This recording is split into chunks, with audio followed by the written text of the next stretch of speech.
சேனைகளின் கர்த்தர் பரிசுத்தர் பரிசுத்தர் பரிசுத்தர். இன்றைய நாளுக்கான வேத வசனம்.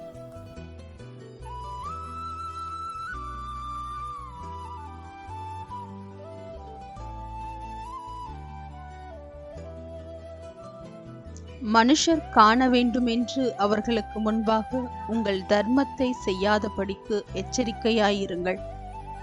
செய்தால் பரலோகத்தில் இருக்கிற உங்கள் பிதாவினிடத்தில் உங்களுக்கு பலனில்லை.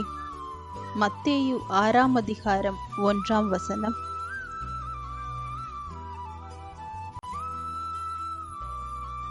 Be careful not to do your acts of righteousness before men to be seen by them. If you do, you will have no reward from your Father in heaven. Matthew chapter 6 verse 1.